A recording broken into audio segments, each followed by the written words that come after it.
नमस्कार बच्चों, आप देख रहे हो आपका अपना चैनल पढ़ाई इतनी इजी क्यों। आज की क्लास में हम कक्षा 10 के अध्याय 1 की प्रश्नावली 1.2 के तीसरे सवाल को सोल्व करेंगे। चलिए देखते हैं तीसरे सवाल में क्या है। सिद्ध कीजिए कि निम्नलिखित संख्याएं अप्रिमेय है। यानी ये जो तीन संख्याएं दे रखी है इनको सिद्ध क्या करना है, अप्रिमेय बताना है, यानी कि ये प्रिमेय संख्या नहीं है। चलिए देखते हैं। पहला 1/वर्गमूल 2, वही पिछले सवाल की तरह हम क्या मानेंगे, सबसे पहले इसको 1/वर्गमूल 2 को क्या मान लेंगे, प्रिमेय संख्या मान लेंगे।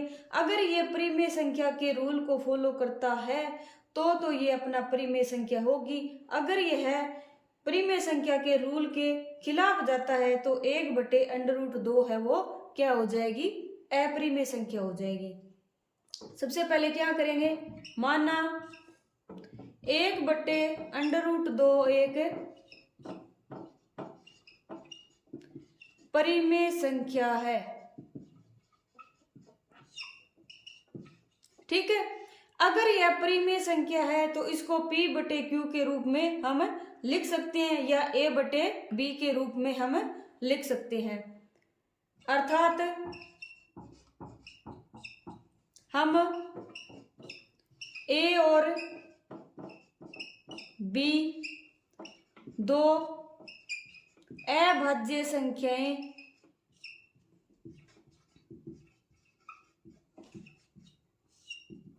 प्राप्त कर सकते हैं जहां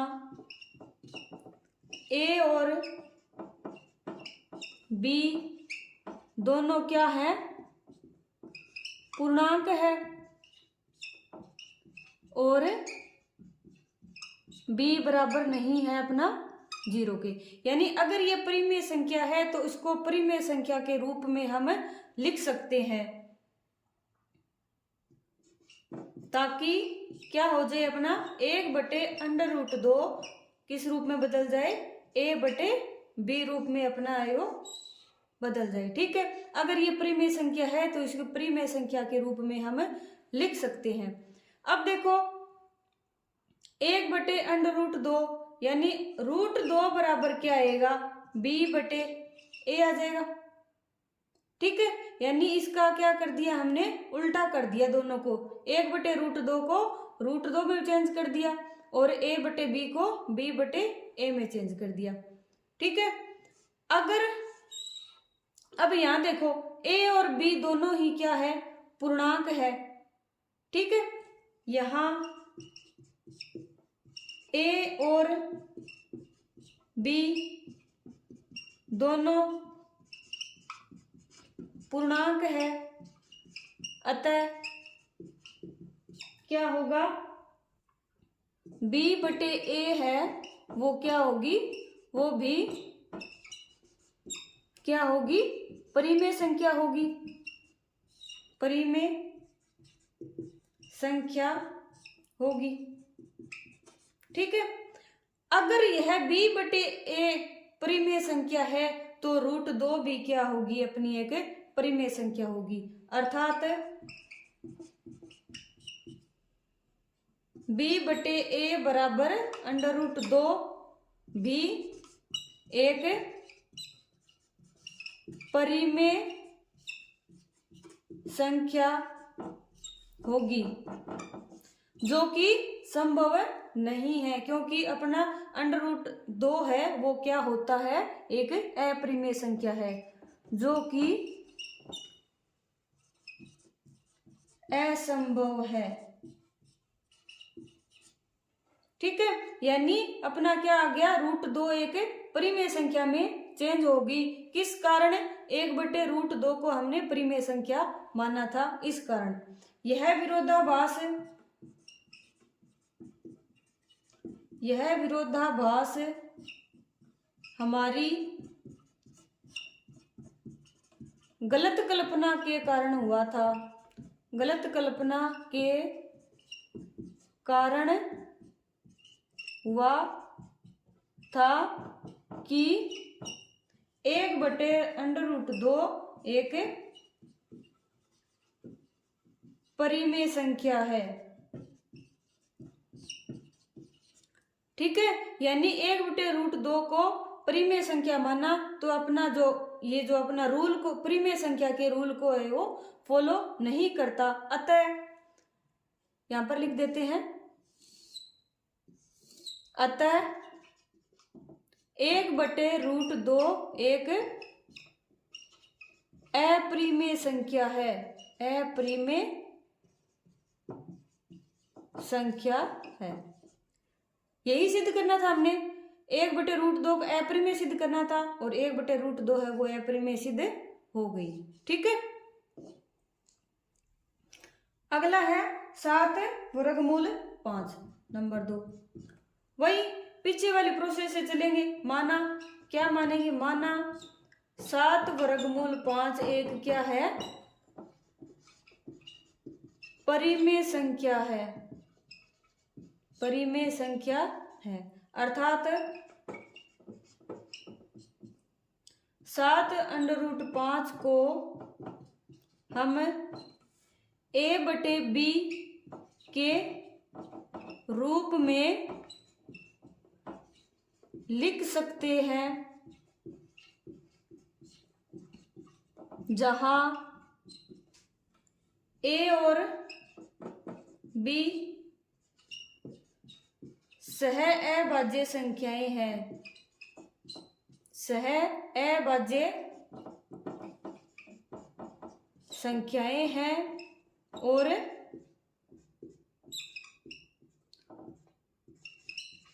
पूर्णांक भी है। ठीक है, तथा b है वो बराबर नहीं है 0 के। ठीक है, अब देखो 7√5 को क्या लिख सकते हैं हम, a/b की फॉर्म में लिख सकते हैं। और √5 इधर ये 7 गुणा में है, यहां पर किस में आएगा, a/7b, यानी गुणा वाली संख्या बराबर की साइड में लाएंगे तो वह भाग में चली जाएगी। ठीक है, अब देखो यहाँ पर a भी पूर्णांक है, b भी पूर्णांक है और 7 भी पूर्णांक है। यहाँ a, b और 7 तीनों पूर्णांक है, क्योंकि a और b को तो हमने शुरू में पूर्णांक माना था, पूर्णांक है। अतः a/7b एक परिमेय संख्या होगी, परिमेय संख्या होगी। ठीक है, अर्थात √5 एक परिमेय संख्या है। ठीक है, यानी क्या मतलब हुआ इसका, अगर ये परिमेय संख्या है तो इसके ये बराबर ही है, यानी बराबर संख्याएं अगर ये परिमेय है तो ये भी क्या होगी, परिमेय होगी, जो कि संभव नहीं है, संभव नहीं है, क्योंकि √5 एक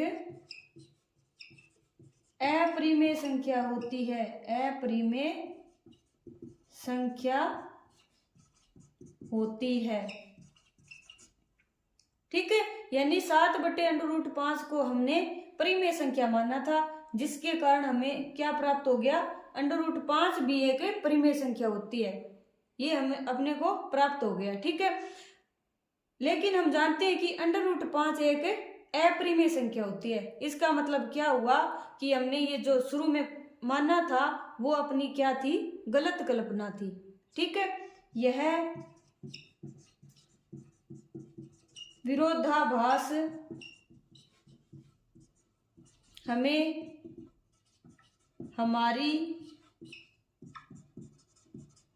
गलत कल्पना के कारण हुआ है कि 7√5 एक परिमेय संख्या है। अर्थात क्या हुआ, अर्थात 7√5 एक अपरिमेय संख्या है। ठीक है, अगला क्या है अपना 6 प्लस में √2।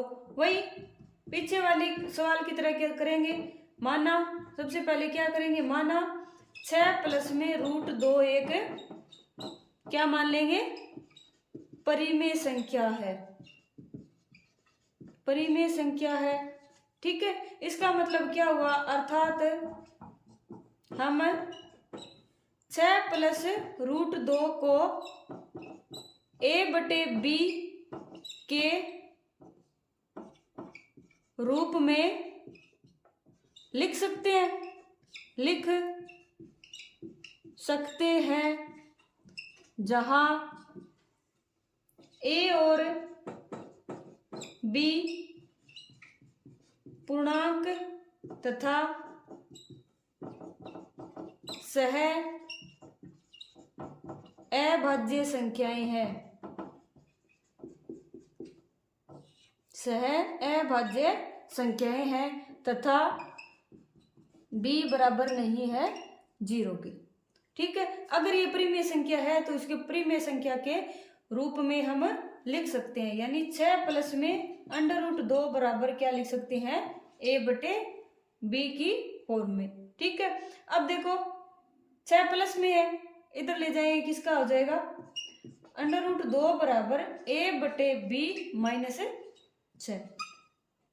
ठीक है, अब देखो यहां पर क्या है, a भी पूर्णांक है, b भी पूर्णांक है और 6 भी क्या है, पूर्णांक है। a/b क्या है, अपनी परिमेय संख्या, और 6 भी क्या है, एक परिमेय संख्या है। ठीक है, और परिमेय संख्या को परिमेय संख्या से माइनस करेंगे, क्या आएगा, परिमेय संख्या ही आएगा। यहाँ a/b माइनस 6 एक परिमेय संख्या है, अर्थात √2 भी एक परिमेय संख्या होगी, परिमेय संख्या होगी, जो कि संभव नहीं है। ठीक है,